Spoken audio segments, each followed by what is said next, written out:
Okay, Acoustica again today, and we're going to try and find the best settings possible to use for my use case and maybe even yours. So some of this is theory and some of this is really coming down to personal taste and preference. So, but some general guidelines I think is a good idea to like look at this.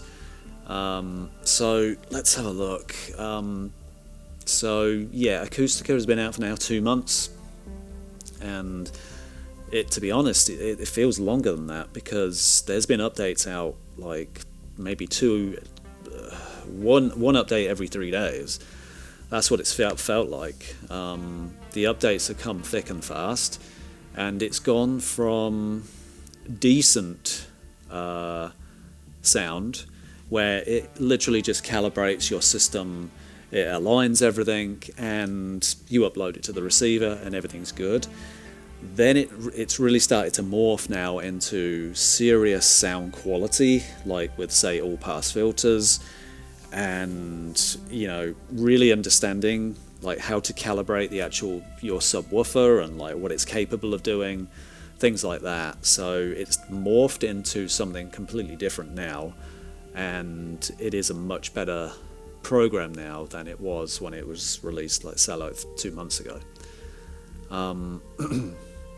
So he has OCA has like GitHubs and things like that, where he lists it on as well as Google Drives. I'll leave these links in the description. I'm sure most people now will have links here. It says here A1 Evo, actually there's an update 7 hours ago. 7 hours ago. OCA's been working on some new stuff. What about here? Last modified 4 in the morning. Whew. OCA's not getting any sleep. So there's now we're still on version 8, but it looks as though there's like, I guess you could call them hotfixes that OCA does apply to these files, and it looks as though there's been that's why I always look at when it was last modified, just to see if there are updates. I've been working on some target curves for movies and music at the same time. I'll leave a link in the description for that. So, what is the best sound for Acoustica? So this is the file that I've been using here. I've been testing a lot of all-pass filters for music and movies. Don't worry about that file. That's a secret file. Then I've been working on these other settings as well. So 80 Hz at 120. I did them with all-pass filters and without all-pass filters, just to see how they sound, and they sound very different. So let's just have a quick look at this. So again, yeah, this is let's do this. Yes. So yeah, what is the best settings here? So did I press enter? Okay. I've come up with a pretty simple solution to this, and it's surprising how much all-pass filters really help with the sound and crossovers. Okay, here we go. So let's go to advanced. Now my typical setup is locking in at 80 Hz. This is like the typical setup for me, which I'll always keep. And I don't think many people will go wrong with this unless you have like satellite speakers, and I include all pass filters. So basically what you're doing here is you're not giving Acoustica any wiggle room here. It's saying the low point is 80 and the high point is 80, which locks in your speakers at 80 Hz. Typically for me, again, this is giving me the best sound, and the whole goal here is not to localize bass. For me, when I when I hear localized bass, to me it just does not sound good. And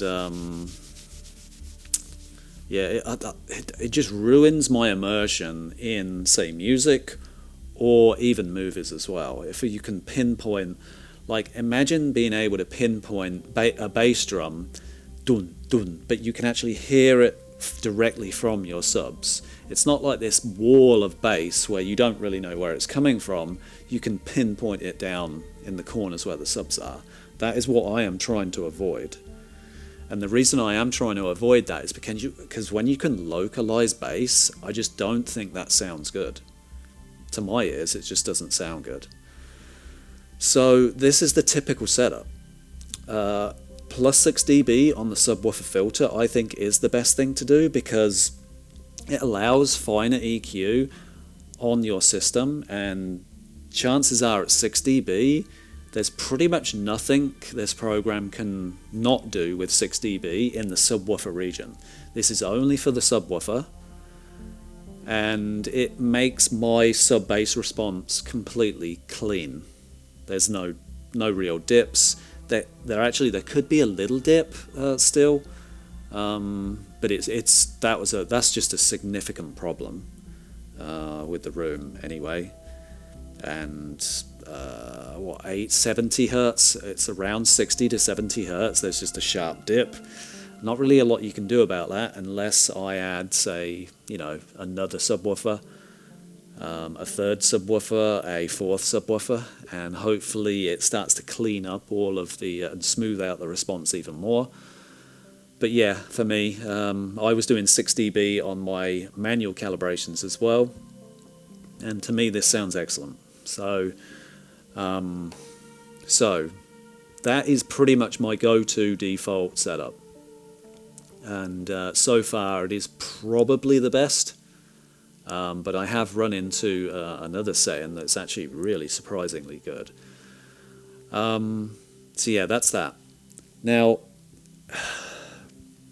let's talk about all-pass filters, like what they actually do.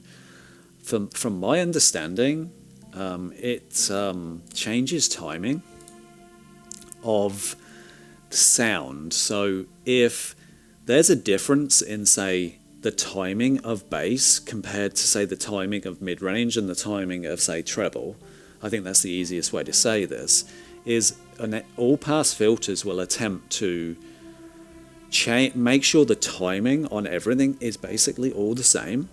And the thing is, when you EQ something, you're automatically changing its timing as well. All-pass filters attempts to fix this problem, and to me, it allows for much greater bass. The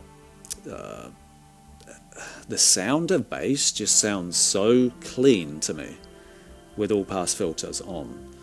Treble also sounds more refined. One way to think about this is, I could do something crude in Paint here. Is think about how do we do this? Okay, I'm not really a Paint guy, but this is crude, but just to give you an idea of what I'm talking about.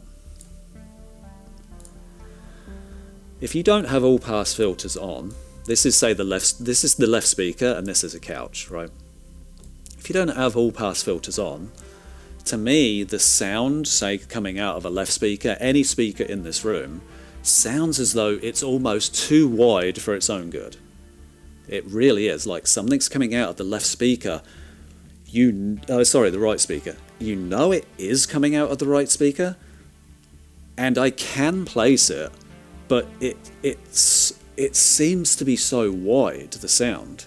Now, some people may like that because you haven't got all-pass filters on, and it's not doing any timing changes or anything like that, and you're relying really on your own room treatment. Now, if you go into REW, you can check the delay, essentially the echo, you could say, in your room. My speakers, and pretty much all of them, are around 300 milliseconds. That's without room treatment. Now, I've done my best to have a non-treated room look, but I use like heavy curtains to like block, it completely blocks out light. But that alone behind the screen does so much to improve sound. I use a really thick couch, I use carpet, I have like duvets and like things in the back, I have cushions in the back, even more cushions in the back. So I've tried to get echoes down and things like that as low as I can by just putting furniture essentially in the room and doing as much as I can that way. But I think 300 milliseconds is still too much. If you was considering, say, getting room treatment, from my understanding, room treatment, I think they're aiming from either 100 milliseconds or maybe up to 200, but it could be in the 150 range, I think, but it's low. It's that type of low, super tight low echo, which is, I think, around 100 milliseconds. Some people have, like, if they have glass in their room, I mean, that's going to be going up to 700, 800 milliseconds of echo, essentially, in the room. The way that sound lingers in the room. And why I'm telling you this is because when you have all-pass filters on, let's go back, it laser focuses the sound. So instead of being out here and here, it laser focuses the sound. Now, I don't know if it's just me, but when sounds are behind me, I actually do struggle to place where those sounds are coming from. Now, I can tell, oh, it's behind me from the left, and it's behind me from the right. But if something is above me, or something is below, now my speakers are close together, that is true. I don't have the perfect setup, and I don't think anybody does have a truly perfect setup. There's always something, say, getting in the way. So the distance between my, say, surround speaker and my ATMOS speaker, which is at the top of the ceiling, but the difference between that height is not much. Now, when you don't have all-pass filters on, I really can't tell whether it's coming from above or below. But when all-pass filters is on, I'm like, bang, it's coming from there, right there. Oh, it's coming from back there. Oh, it's coming from the surround left channel. I'm like, I can hear that it is. Oh, there's a sound just whizzing around. I can place it. You can actually place it. But with all-pass filters off, you can't do that. This sound is much wider, and people say they like the width of that.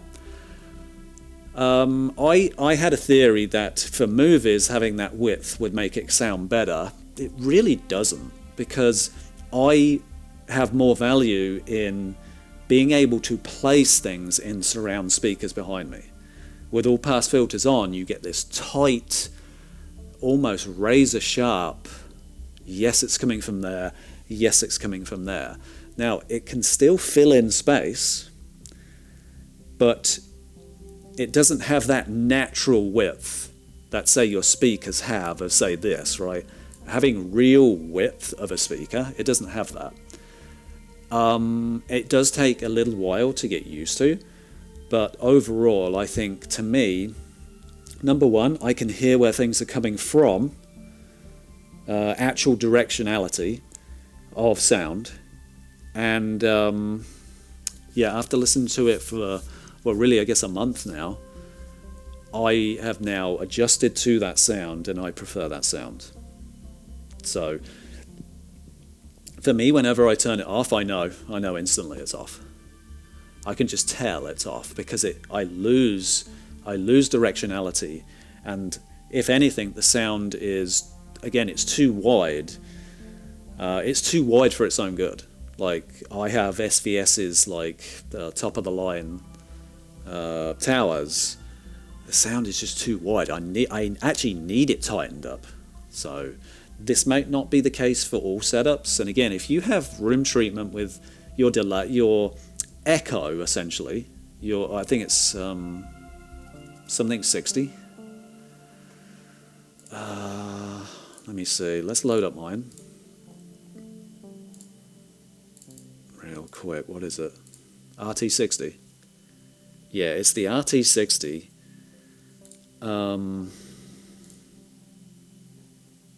Generate. I've never seen it like this before, but yeah,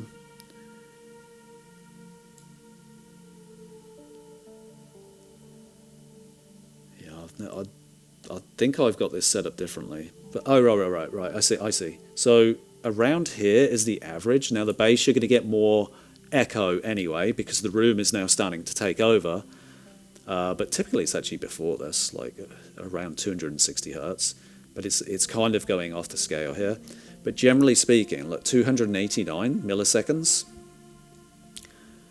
That is around that to 300 milliseconds is the delay in the system. And again, if you can get this down to like 100, that will significantly tighten sound, true, but depending on your speakers and how wide of a dispersion speaker they are, you still may benefit from all-pass filters. In my opinion, you're going to. So, yeah. That's how I feel about all-pass filters. And there is other things as well. Is if you've gone from, say, VHS sound quality, you can say it that way, VHS sound quality where you're playing a music video, and which honestly wasn't terrible. I think it wasn't terrible. VHS actually could still sound quite good, but you go in from VHS sound to 24-bit 192. That's, to me, what all-pass filters does to even stuff that's playing. Like, if you're playing a CD and you don't have all-pass filters on, and then you turn it on, it sounds as though literally you're going from a CD to just to completely uncompressed audio, an audiophile demo room. Again, that's what it sounds like to me. It just sounds completely tight. I would say that there's bass, mid-range and treble, that there's one better. There actually isn't. There isn't one thing better that this does. You notice the clean treble. It is so super clean. It's just, it's crisp. The mid-range, now that all the harshness is gone, completely gone. There's just no harshness whatsoever. Even on, say, drum and bass music with high attack snares, none of that. Another example of this from a sound quality point of view is what all-pass filters does.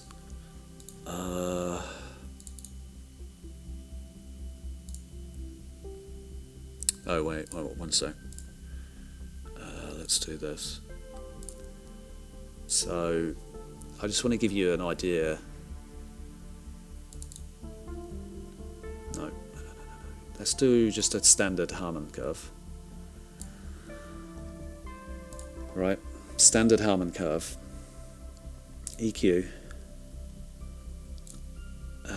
Should be fine. I just want to give you an idea again of what it sounds like with all pass filters on. So, peak A,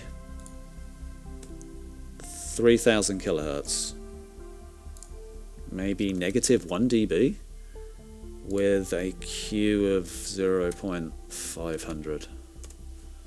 Right, yeah, there we go. Then PQ, no, 11,000. Do I use 11? It doesn't matter. 11,000, say 2 dB, around 1.5, I think. Yeah. So generate measurement from target shape. Oh, no. Pull that up. Where is it?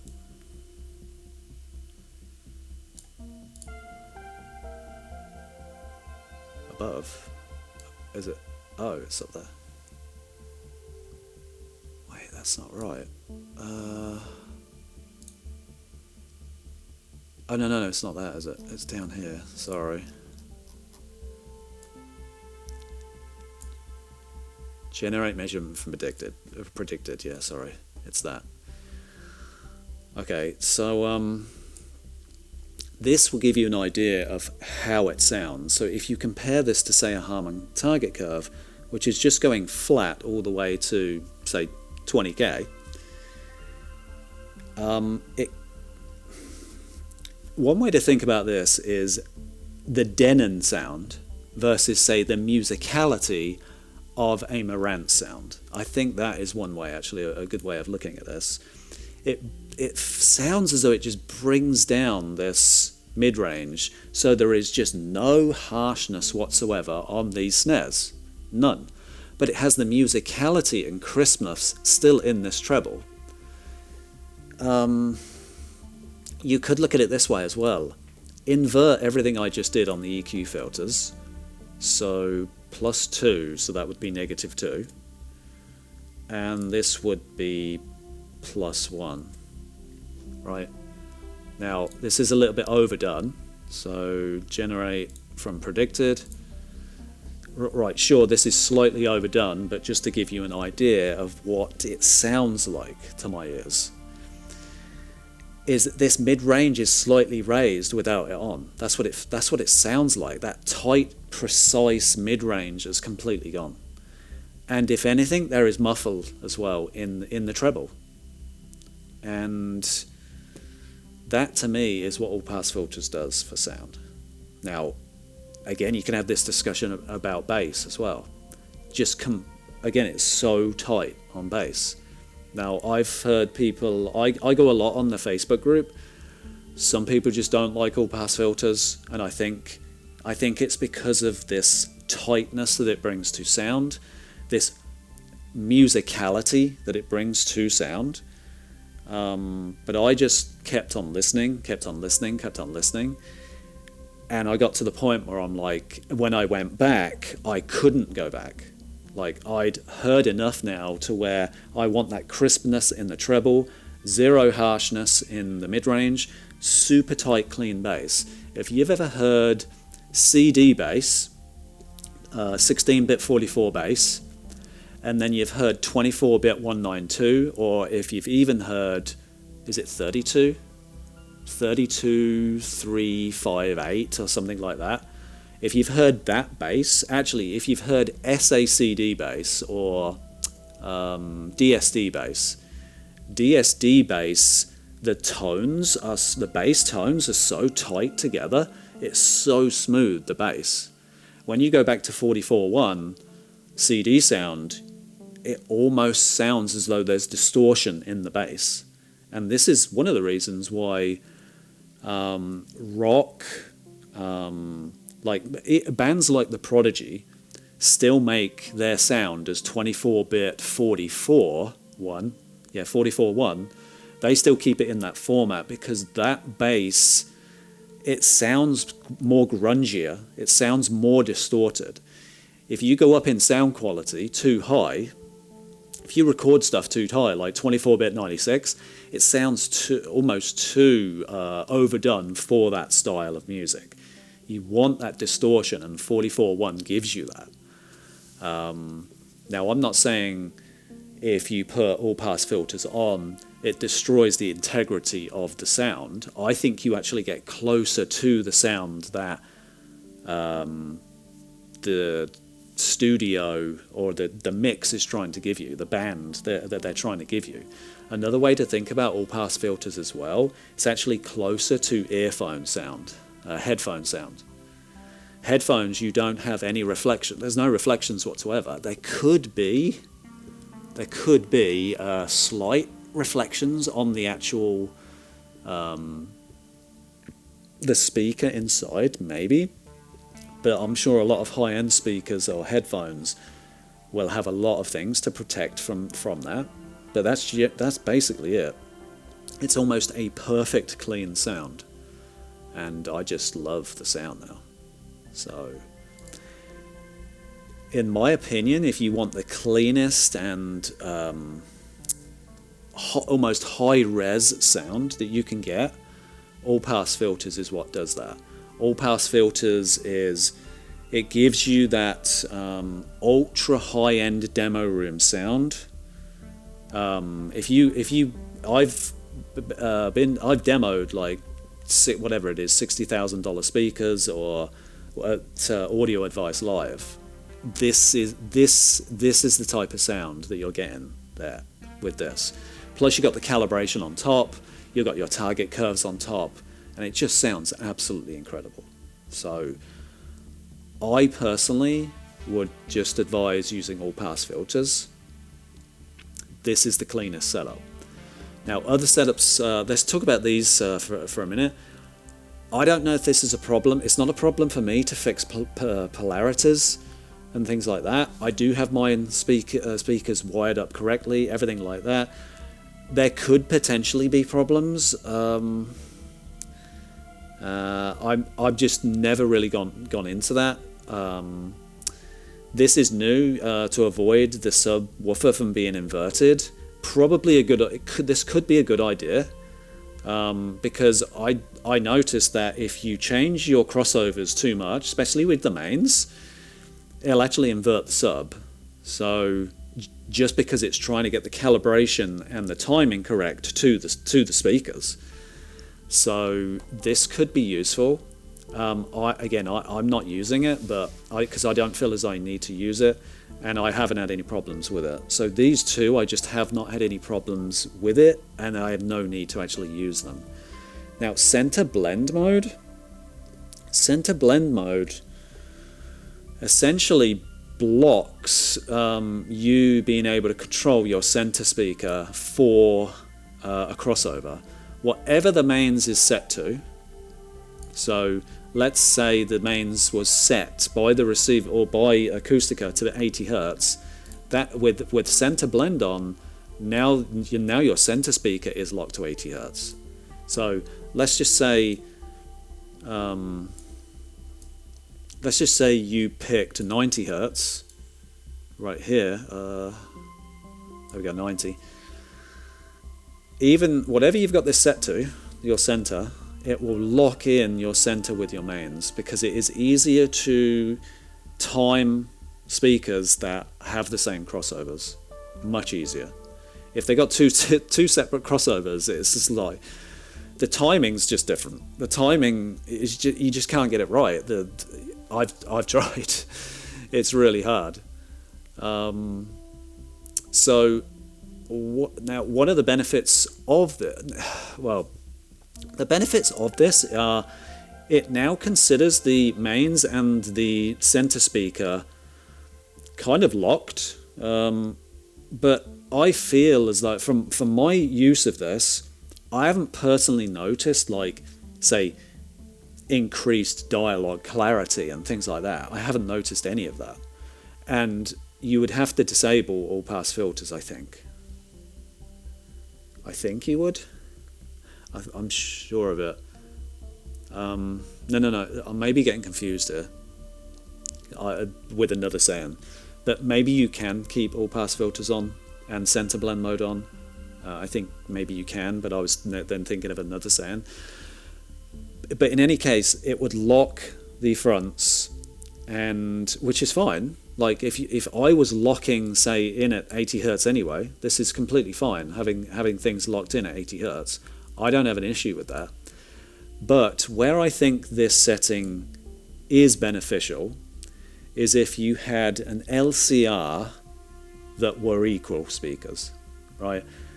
If I had my SVS towers also as a center channel and a right and a left, then I think center blend mode is useful, because they're using exactly the same drivers. They're going to be rolling off in exactly the same way.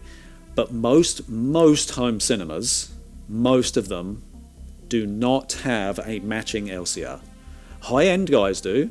High-end guys on YouTube, on AVS forum and things like that, they'll be using, if they have projectors as well, especially if they have projectors, they're probably using the same LCRs in their screens with a transparent screen, right?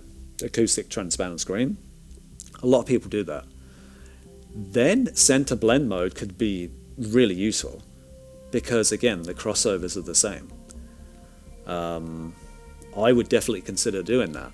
But I have 8-inch woofers on my towers, and I have 6, or I think they're 6 inches on my center. And even that, if you've tried crossing over speakers at the same, and the driver sizes are different, the timing is different because the woofer sizes are different.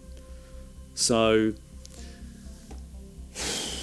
I don't know if I see much value in this past having equal center left and right. One of the reasons why as well is I think what you've got to do as well is think about how mixers mix things, right? How musicians mix, audio engineers mix.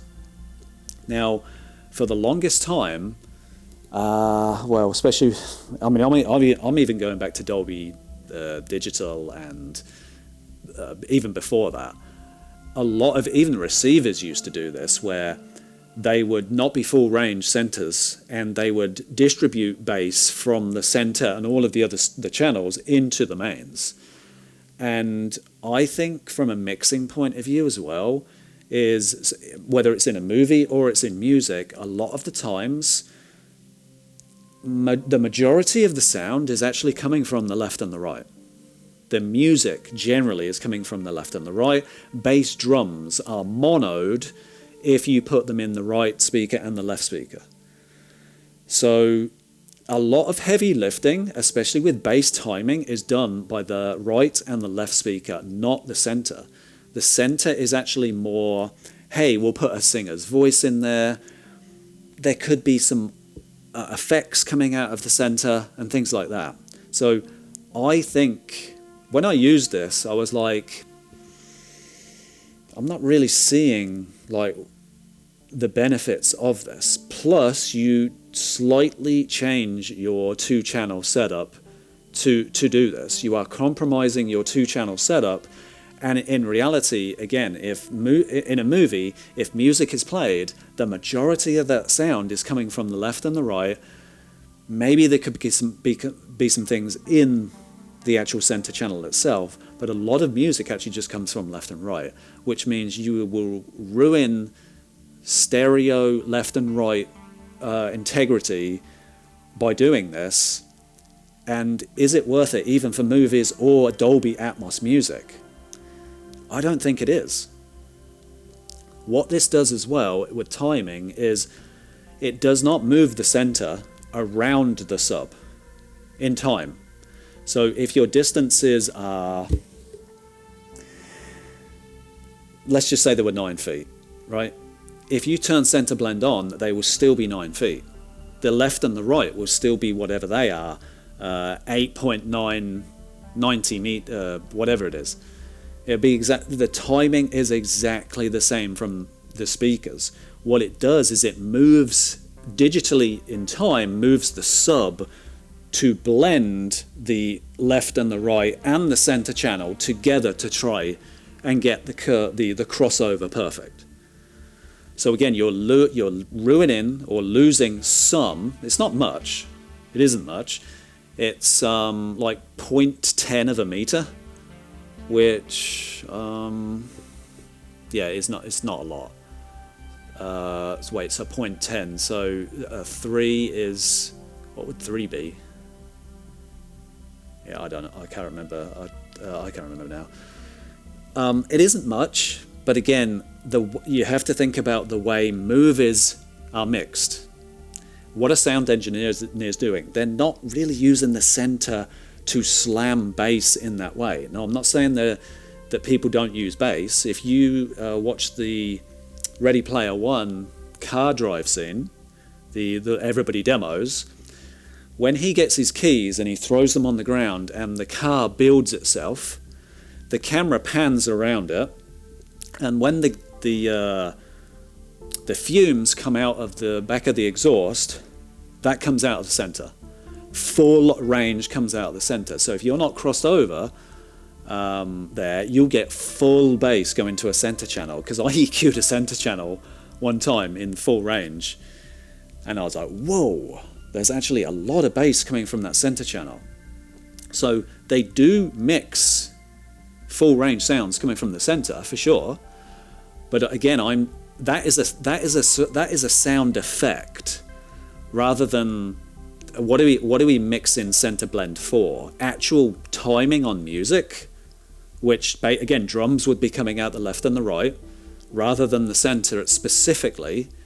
And if it's just an effect like that, the timing of a center doesn't have to be bleeding edge perfect compared to your mains, which handle much more timing information compared to the sub. So yeah, look, I've been playing around with this for a while, all week, and I just went back. I just didn't see the value in it. The only value I see in this is, again, if you use exactly the same speakers left, center, right, then this is valuable. Very, very valuable.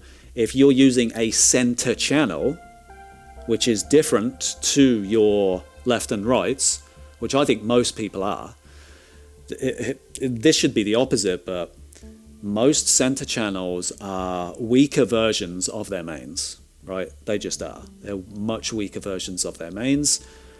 And if yours is weaker than your main, I would uncheck this. Now, if you're getting value from it, yeah, I mean, you can. I'm not saying you can't.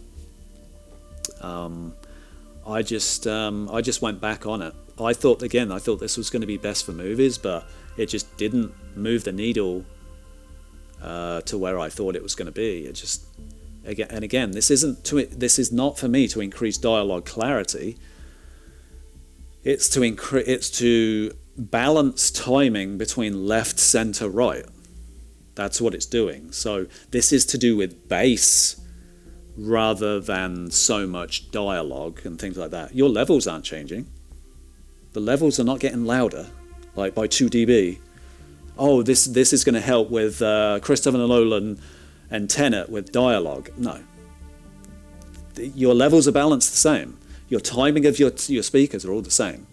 It's to do with the crossover of bass from center and left and right. And the way movies and things are mixed, I just don't see as though this is actually is good. Again, one case scenario, it is good. You all have the same speakers, so that is that. Now, double bass. I was testing double bass, and it's not good. All right, it's not as good as turning it off. So double bass is LFE plus main. So your fronts play as full range speakers, and your sub, you can control essentially the crossover with a low pass filter. So same deal again. If you want essentially the subwoofer to be having the bass of just 80 hertz and then playing the rest of it, this is basically how you would set this up. You would again lock your sub in at 80 hertz, so it only plays those frequencies, and then it has to time to your speakers as well, playing that information. So one thing I noticed right away is the distances for the sub and the mains change when you put this on, and by a significant amount as well. So I'm always worried about when music is playing that the timing of bass will be different. Now typically things are kept relative, so that doesn't happen either, but to get this right and playing with the speakers well, the timing has to be significantly different. And if that is the case, I can't remember if it changed the center channel's distance as well, so that the whole system has to match, it would then change lip sync as well. I can't remember if it did that. Do I have a file?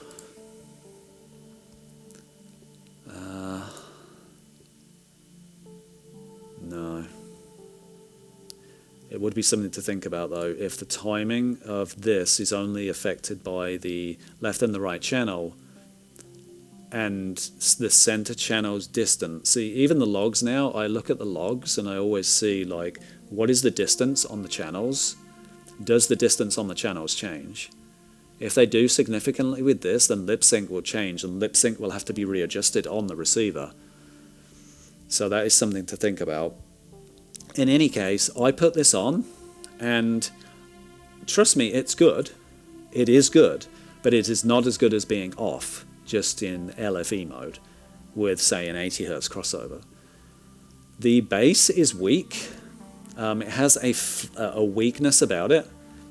It's just not as tight bass. And that's really all I have to say about it. The bass is not as tight. Give me a scenario where your subs, from a size point of view, from a woofer size point of view, are bigger than your mains. Right? There really isn't one. Audioholic's Gene, Audioholic guy, he actually has, I think he has 12-inch woofers in his towers left and right. And I think his subs are like, apart from the one behind him, I think his subs are like 12s and 13s.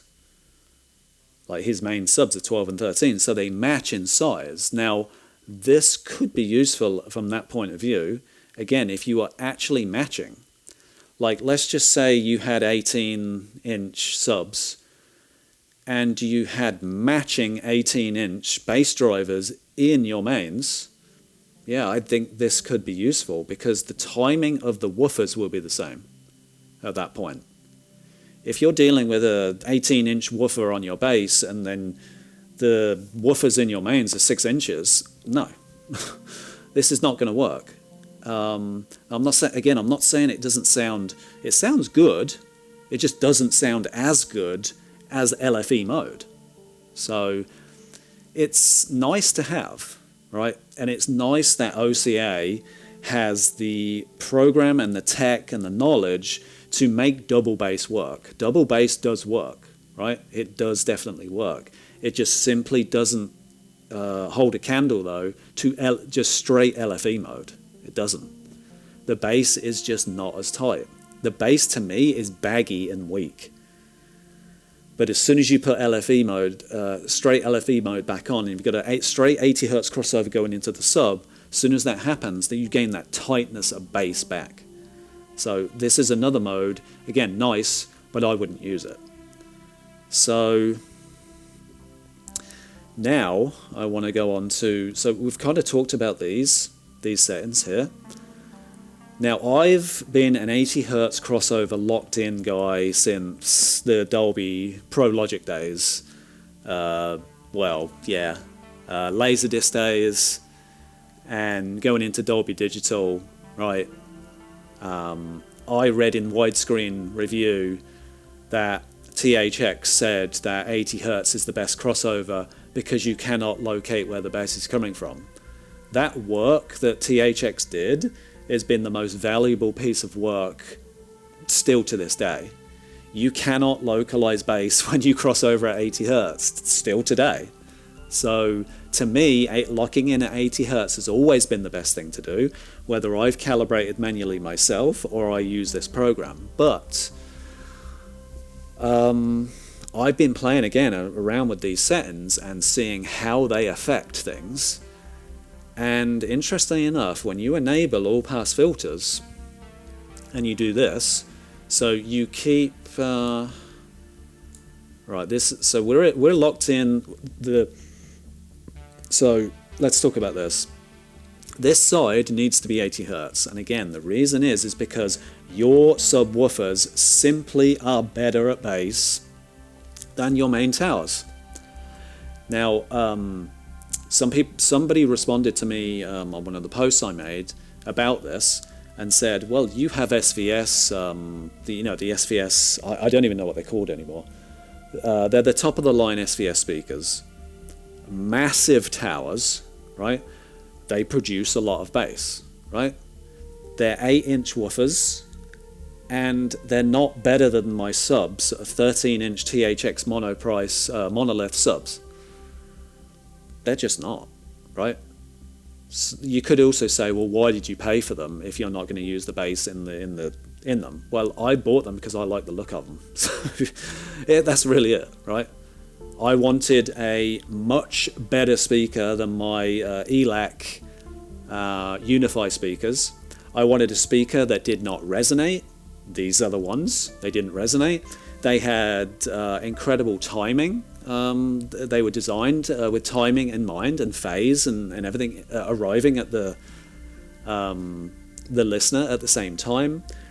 I didn't like the thin version. There's a thinner version, like a weaker version with smaller drivers. I assume they're 6 inches. I wanted the big speakers. I like the look of those big, chunky, big speakers. I wanted these speakers. Do I care that the bass driver really is not used? It's half used, kind of rolling off into 80 hertz. I don't care. I wanted these speakers because of the way they looked, the way they sound, and the fact that there's zero resonance on these speakers. None. Whereas my last ones, you could almost hear a snare drum resonate in the box. You could tell it was coming out of a box. This speaker, you can't do that. So I don't care that I'm wasting my speaker or anything like that. I only care about what it sounds like. And setting all of the speakers at the minimum of where the speaker should cross over, I think, to me, is the best thing to do. Some have said, hey, 60 hertz is actually quite good. I don't care. Again, bass at 80 hertz and below, for me, is better out of a subwoofer. Now, if you only have one sub, maybe, yeah, sure, there's an argument there. If you only had one sub, then sure, you have two of these massive towers, maybe you are getting better performance at that point, even versus, say, a single 13-inch. But not two 13-inch subs. They're not better than two 13-inch subs. You can hear it. I mean, just run two different calibrations from Acoustica, and you can hear it. Yeah, the bass is nowhere near as good, right? It's just not. You have, and again, even with this, the subwoofer EQ, you have so much more bass control out of a subwoofer EQ filter. Just the EQ filter is better. So, no, it's not better. So, this is again why the minimum is 80 hertz. The minimum point in which it will cross over. If it gets to 80 hertz, it's crossing over, or it's going to be higher. So mains now, this is interesting. So with all pass filters enabled, I noticed that you can get to 120 hertz and you really cannot still tell where it's coming from. So 120, 120, 120. So this is the setup. And I listened to it yesterday and I was like, this is actually really, really good. Really, really good. So it could be 80 hertz. Your speaker could get to 80 hertz, and if it gets to 80, it will then pass off to the sub. Or my center speaker, for instance, I think got set to 120, and then it rolls off into the sub. So it's within this range. And again, the reason for this range is that around to 120 hertz with all pass filters active, you cannot really tell where that bass is coming from. And I noticed that you actually get more clarity out of the center channel. So if you do this with the center, if you lock in at 80 hertz on the center, let's do this, then you can really see why this is actually good.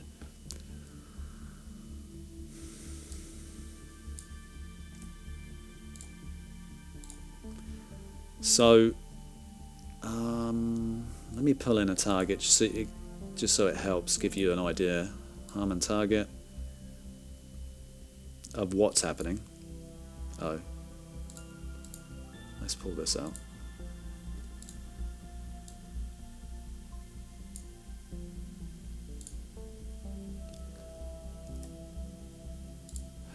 I think we need to align.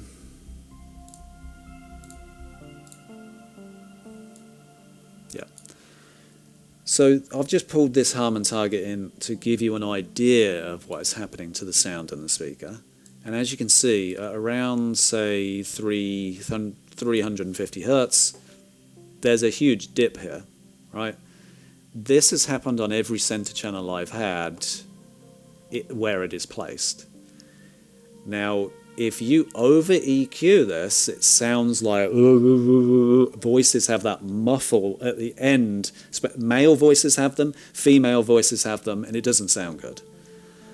Now, what I noticed yesterday is by increasing the crossover threshold to 120 hertz means that the Acoustica is not having to boost some of this information, right?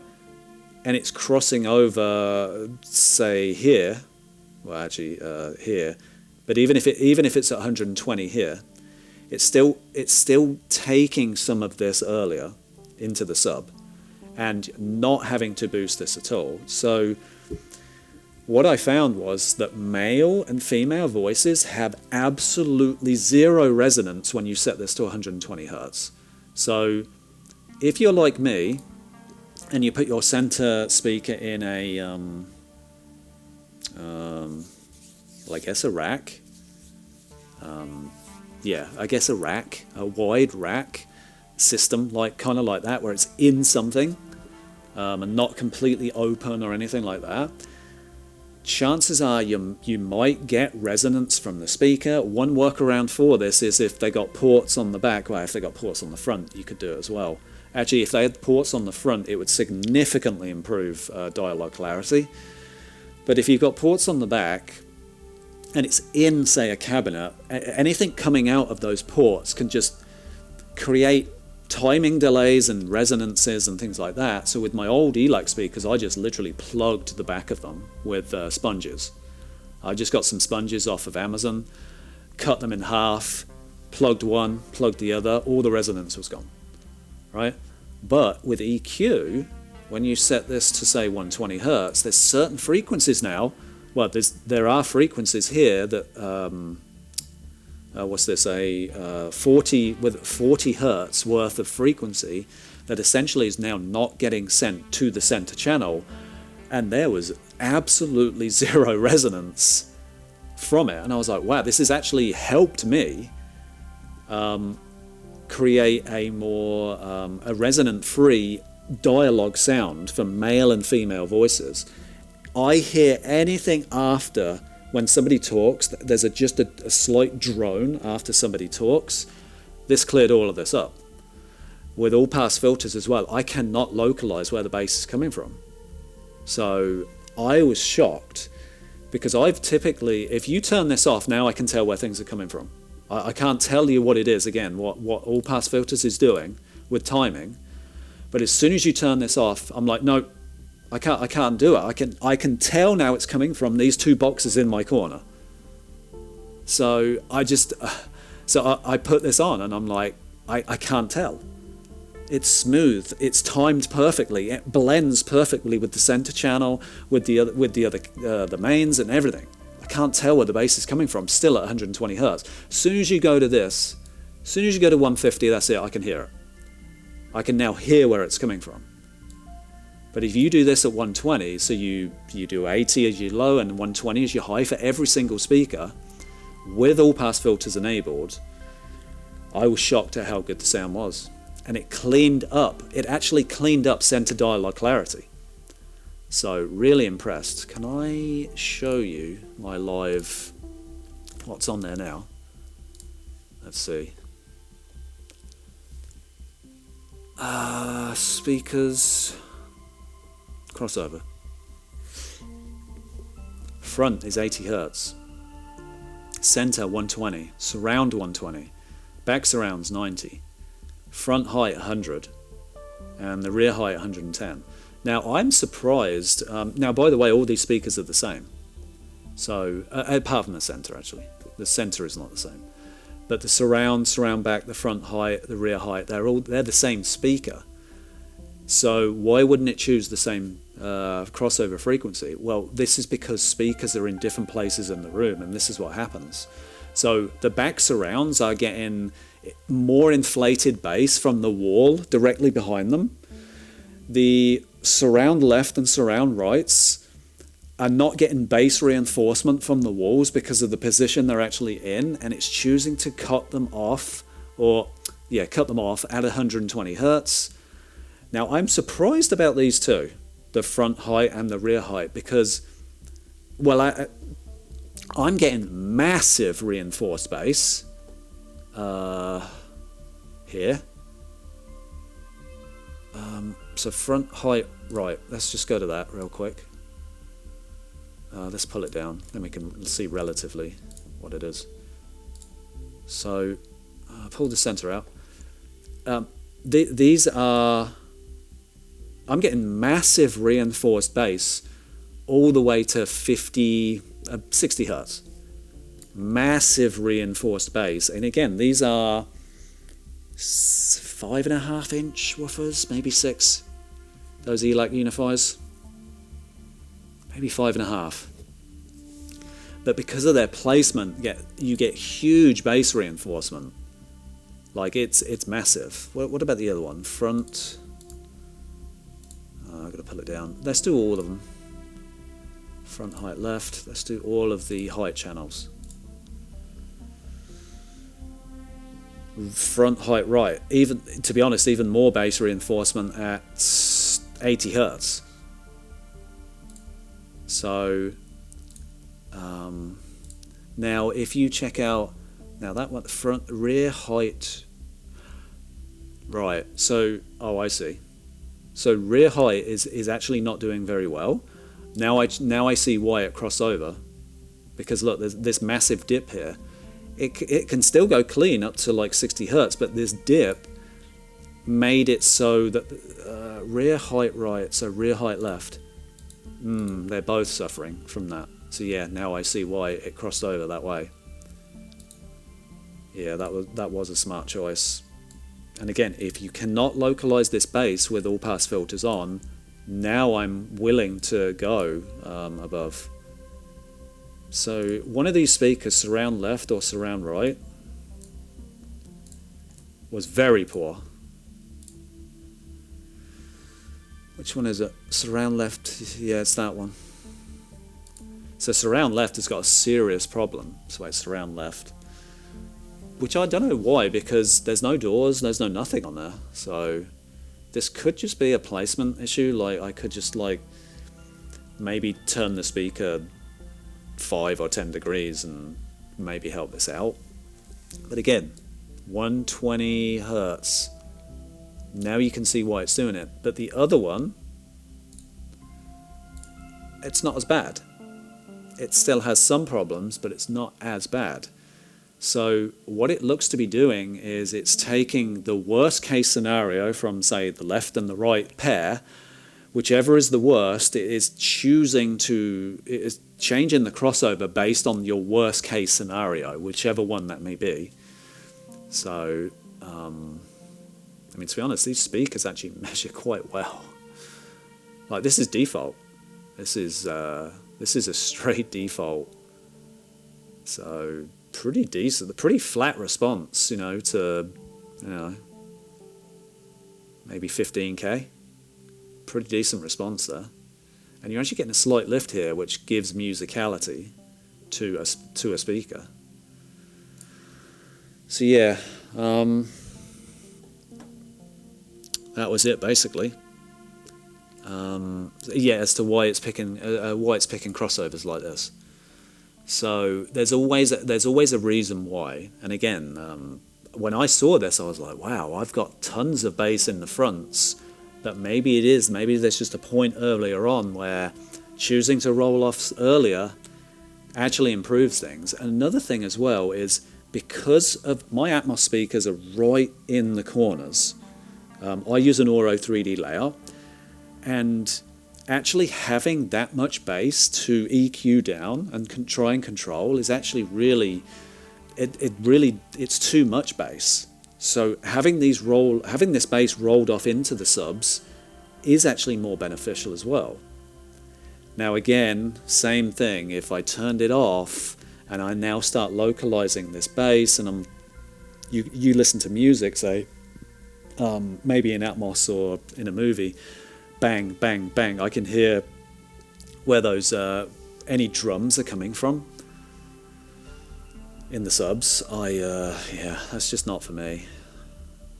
But somehow, if anyone can tell me why turning all pass filters on does this, if it's just simply it has far better granularity and control over the way things are timed, I think the timing is so good in the bass that you just cannot pinpoint that it's coming right from there. I don't know, it's blended so well. I just don't know. But this is the setup that I'm trying now. And for now, I'm going to keep this in. Because again, what it has done to center dialogue clarity, ATMOS channels too, when there's too much thick bass against walls, actually could help by going into the subs. This isn't necessarily a speaker weakness, it's actually to increase clarity. So yeah, I was very impressed. Another thing that I was worried about was with the center channel is, could you actually hear male dialogue voices coming out of the subs? Now I did watch an old movie last night, so it is best to test this with, say, new movies. New movies have far better recordings than, say, the 80s movies, so it is worth testing. If you just want to hear dialogue clarity and know how good a movie can sound with dialogue clarity, I suggest Dune 2.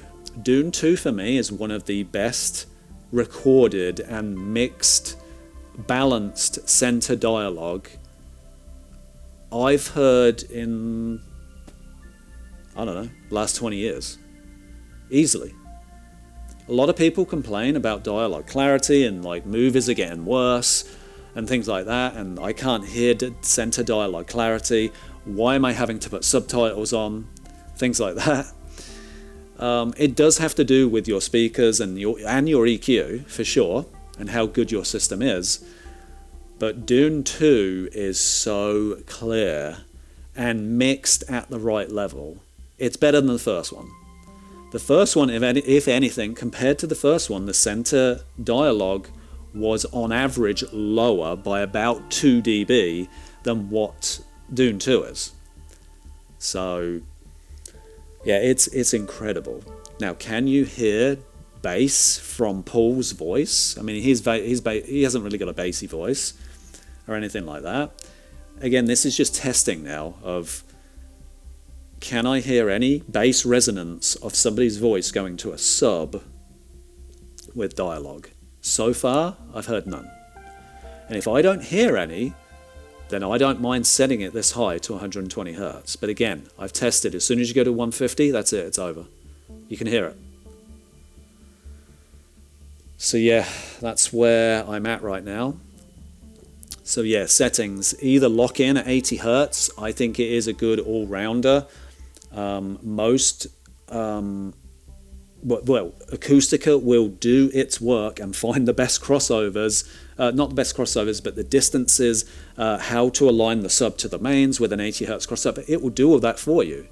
So it's not like you have to overthink this and think, well, what if it couldn't do a good job of 80 Hertz? It will do a good job of 80 Hertz. But if there are potential weaknesses in your system, like, hey, Acoustica may boost the center channel because it was dipping there, I don't really want that. Now I can take advantage of crossovers from the point of not just speaker weaknesses, but actually increasing dialogue clarity, actually increasing ATMOS pinpoint, being able to pinpoint these sounds. It's clearer. Having less thick bass going to those speakers, it's actually made the sound Dolby Atmos music as well, like this, actually sounds really, really good because the precision that you get from sounds without that bass muffle going to the rest of the speakers, it just goes into the subs. And again, I can't localize it this way. So yeah, that's what I've been doing all week. To be honest, it's what I've been doing over the last 2 months as well. You might think I'm going crazy by doing this, but I really enjoy doing this about what if I do this and this? What if I do this and this? Oh, don't get too dogmatic about, well, I'm locked in at 80 hertz, it must be 80, must be 80. That's how I was. But then when I saw that you could turn this on and this, I was like, oh my God, it kind of blew my mind as to how much better sound that you could get by just changing the crossovers by about 40 hertz worth. And it's made a significant improvement. Now, if you didn't have, if you were calibrating with multi-EQX, you don't have access to all pass filters. So for me, yeah, sure, you having some issues with these Atmos bass. There's too much bass. In the surrounds, there's not enough bass. The center channel has a missing piece.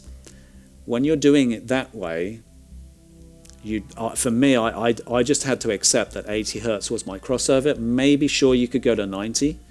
You can't really place 90 even without all pass filters on.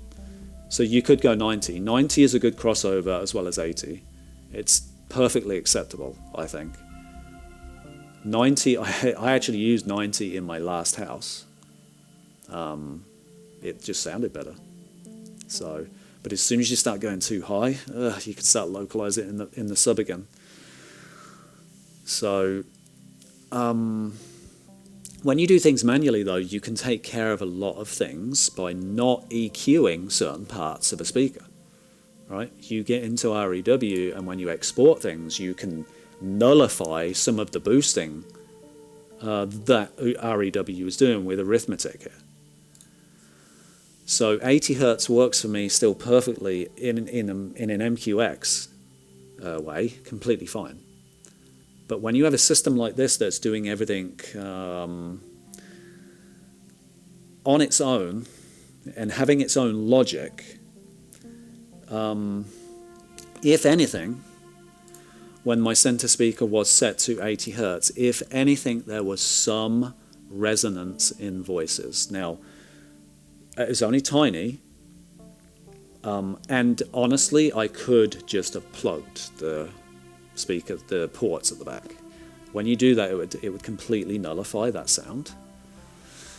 But for fun and just for testing, increasing that to 120, I was actually shocked that it completely nullified any of that resonant sound that you get coming off of male and female voices entirely, and it's only 40 hertz.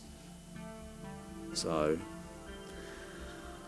yeah, I would play around with this. I think for many people that don't particularly have huge speakers, like say bookshelf speakers, this could be a really good setup for you. And that is essentially the lowest you'll go is 80 hertz, but you could also go up to around 120 with all pass filters on.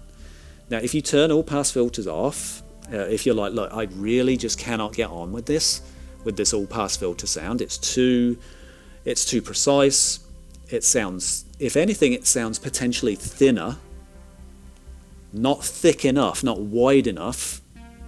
I want the width in my sound. Then I would probably set this to 90. I would probably set that to 90. Maybe you could go to 110 on that center channel. If you could clear resonance up, it may be worth it. That may be a compromise you could do. The surrounds, 90. Atmos channels are interesting because I don't know truly how much full range information is going there.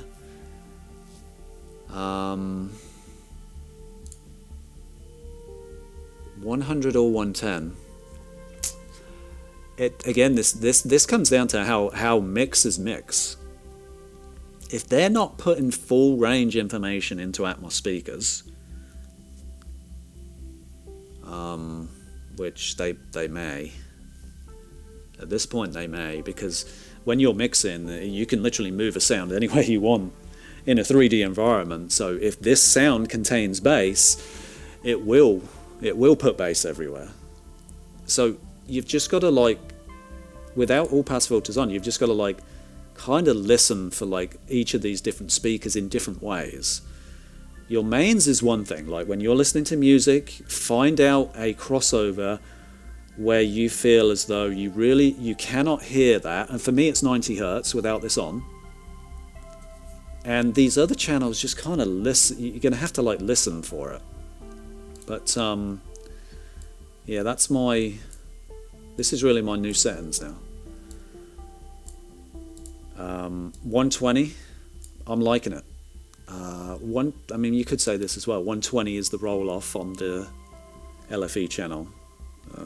Low pass filter as well. So this kind of works for me. I'm pretty happy about it. I might get to a point in like a week or two of hearing it and I'm like, I can now hear this and I'm not happy about it. But for now, from what I've heard in about 2 or 3 days here, this is a really good setup, and I think it'd be a really good setup for most people, because most people's systems, every speaker is not the same speaker. Most people's systems, I think, is their main speakers are bigger than their center, and then the other speakers are either not as big as their center or potentially equal to the center, which is a center and, say, a bookshelf matching woofers and woofer size, and things like that. Sometimes the center speaker may even be weaker than the bookshelf speakers that you're using for surrounds. This could, again, come into play here, where the center speaker you're using just cannot produce that much bass, and you probably don't want it to either. You probably then don't want Acoustica to EQ this. So actually setting this to 120 actually gives you more dialogue clarity because of that reason, because you wouldn't want it to EQ that. It's actually worse to set this to 80 hertz in some respects, because if, let's say, I think OCA puts like 3 dBs worth of potential boosting anywhere along the spectrum up until maybe 8,000 kilohertz, and the bass range is maybe like 250. I don't know. I can't remember now, like how far he EQs actually down to from that point of view until he gets to a sub. But I think it's again around 3 dB. Like if you had parts like mine missing, is Acoustica going to try and boost that? It's actually worse to do that. And that's the thing. This is an automated system, so I can't tell this to say, don't EQ this portion. So click at the end here, there'd be a check mark, center channel, and down here it would say, don't EQ from 120 hertz to 300 hertz, don't EQ there. There's no option to do that. You have to do that manually. So because of that, having this crossover potentially could help you. Now you could lock in on all channels. You could just lock in on all channels, right? But keep your center channel set that way as well, because the center channel gives you greater dialogue clarity from doing this. And timing wise, with bass going from the center channel to the mains to that, it may still match. Even with all pass filters off, this may still match, because again, it's coming from the front of the room, and the top, your subs, if you've got 2 of them, typically you put them at the front as well, and everything's cut at the back, everything's matched. That could work. That could work too.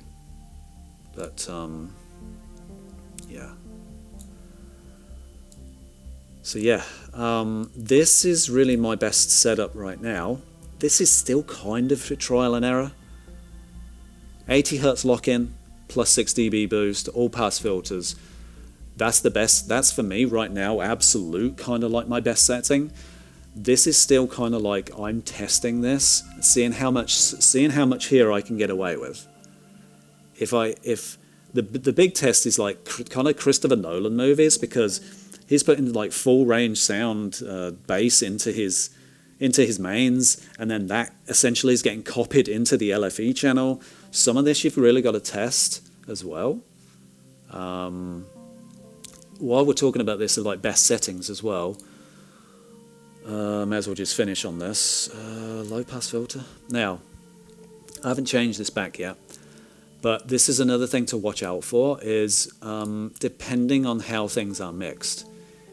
So the actual LFE channel, the low pass filter for LFE here, this needs testing on like kind of like a different load of different content. Typically though, with Dolby Atmos content, the filter is rolling itself off at 120 Hertz anyway. So it's already got a filter in place. So do you need the filter in place anyway? Maybe not. But again, with Christopher Nolan, and he's not using Dolby, he's using DTS, does that have the same roll-off in place? I just don't know. I don't know. Again, same deal. If you can hear where any of this is coming from, then put this back. The default is 120 Hertz, and it's really used so. Mixing engineers, hey, they forgot to like not put deep male voices. They put them in the subwoofer channel. Somehow they're coming through. This would help alleviate that, because again, you couldn't then tell where the bass would be coming from, and it would then just be a deep voice. So if you had this at 250 Hertz, and there was a deep voice going in there, and it wasn't really supposed to, this is like a fail-safe for really bad mixes back in the old days, maybe even the Dolby Digital days, where things like this could happen. But if your receiver literally says Dolby Atmos, this roll-off should be in place anyway. The only thing I do need to start testing is anything with a DTS soundtrack, which is a lot of Blu-ray discs, which I don't really watch Blu-ray anymore anyway. I watch everything on 4K. But to be fair, I watch a lot of older movies that don't get upmixed to Dolby Atmos, and they have 5.1 DTS soundtracks. Now, typically, old movies don't have killer bass anyway. So yeah, it really does depend how things are mixed. But they could be mixed wrongly. They could be mixed poorly. There could be a lot of information going in some of these channels. Is there a brick wall filter in the DTS at like 120 Hertz? I have no idea. So, but yeah, these settings, definitely give them a try. Low point 80, high point 120 Hertz, or you just lock in every channel at 80 Hertz, and I think that's the best. Double bass, the bass is not as strong, it's not as clinical, it's baggy, it's loose, didn't like it. The only way that could work is if your subs and your mains are basically the same drivers. Center blend, again, the LCR, I think, would gain in high-end systems. This would be a really nice setting if everything matched. I think it'd be a great setting to use. These are just useful for potential problems, if you're having any potential problems with polarities or that. So yeah, that's what it's been like for the last 2 months, playing around with settings. Oh, OCA has added a new setting. Well, now we have to test that. Let's see exactly what this does. How does it measure? Okay, well, this is how it measures, but how does it actually sound? So there's been a lot of that going on for the last 2 months. So now I've said this before and I was wrong, but I think Acoustica is in a spot right now where it's just really, really good. I can't see much apart from bug fixes like getting changed or added to this, but I'll always be surprised. There'll always be something else. Now, one setting I would like OCA to be able to do is to have a check, this nighttime listening offset, which goes to reference. I would prefer if this was a checkbox. So a checkbox for nighttime listening for reference, or a checkbox for use reference as a second target, right? So you would check reference as a second target. Now what you would do here then is you would start optimizations here, currently loaded in REW. It would do its EQ for, say, movies on flat first, right? Then it would then that calibration would be finished, and the app, not here, but when it's going through, it would say, it would come up on screen, maybe big text would say, now insert the other target in. So it would detect that a target, actually you probably wouldn't delete it, because then it would detect that the target is none and it'd be flat. So maybe you would then have to say music open. So you'd put a second target in. The best way to do this would be to automatic stop. So this would automatic stop, and you would have to manually press continue. Like continue would come up on the screen, continue, and then it would continue calibrating reference with your second music target. That's what I want. That's where I want this to go. But now that I've kind of like settled on all pass filters as being the best setting, I don't really mind anymore that I have to switch between preset 1 and just preset 2, because I'm using all pass filters on music and movies now. So the only thing I need is to be able to switch to a music target and a movie target. So yeah. So while we're here, last thing. So the movies and music target curve I made. What it does is it lowers the bass from a Harman target curve slightly. It doesn't raise quite as aggressively for a Harman target, but it gets up to the equal bass, and potentially you actually get more punchy bass that way. I don't know how, but I found that you got more punchy bass from doing that in my music. For some reason, music has more punchy bass than just a standard Harman target curve, where it rises a little early here. What I've done as well, because it's movies and music, I haven't put a dip here. There's no dip. And the dip is really subjective, because your dip in your speakers, where the mid-range and the tweeter crosses over, may not be at 2K. It might be at 3.5K. So I've just removed that. And one of the benefits of doing this as well, as having this for music and for movies, is when you are using all-pass filters, one of the reasons for doing this was because the sound sounded harsh in this area. Well, when you're using all-pass filters, that harshness is gone, and you don't need to put a dip here anymore. So you actually gain even more mid-range clarity from using like a curve like this versus using one that's actually got a dip in it. So yeah. Another thing, it's I've kept the musicality portion of this, which is essentially a raised bump here at 11K. That might even be 12. It might be 12, yeah.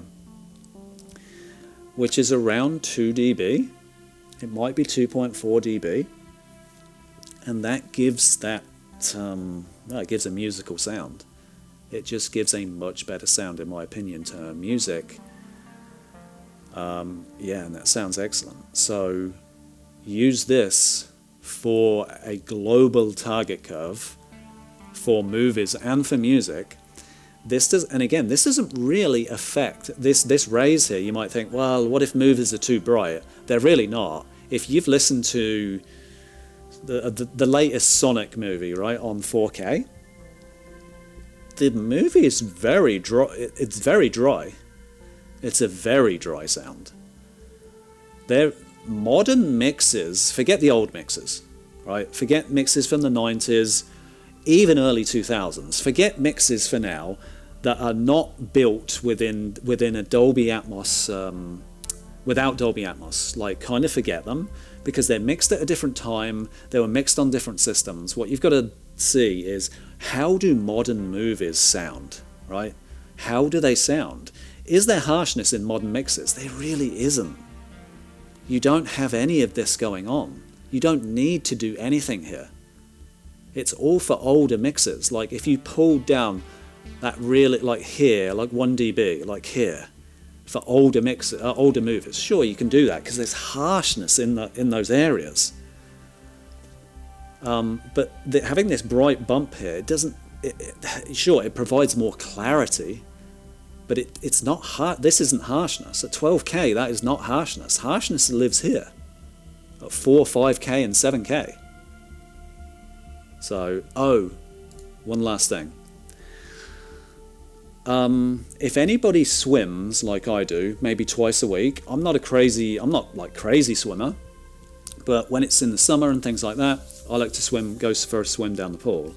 Now, if you have, I don't know if it's called tinnitus, or it's where you get water buildup in your ears, right? When you have all pass filters off, I just hear ringing, right? I hear ringing, and it actually hurts your ears, right? It hurts your ears. And I've heard this as well, even without swimming, say, in a pool and having like your ears filled with water and things like that. I've heard this before. When you have all pass filters turned on, there is absolutely zero ringing in your ears, from symphonies to just any music playing in a movie, anything like that. Zero. Because as soon as I put it on, I was like, my ears don't ring anymore. So again, it's doing something with timing. Now, when this is off, you might be getting cancellations. What's it called? Where a speaker is playing something, another speaker's playing something, but it's kind of clashing together. I can't remember what it's called. Tell me what it's called. But when you put this on, that goes away entirely. There's no ringing in my ears at all anymore, even swimming 2-3 times a week. So yeah, that's another benefit of all pass filters. For me, it's too good to keep off. So for me, it's on the whole time, and it's as simple as that. That's the settings. It's a long video again. Check it out. Let me know what you think. Let me know what settings are good for you or you play with. And yeah, have a good day. Appreciate you watching. Bye.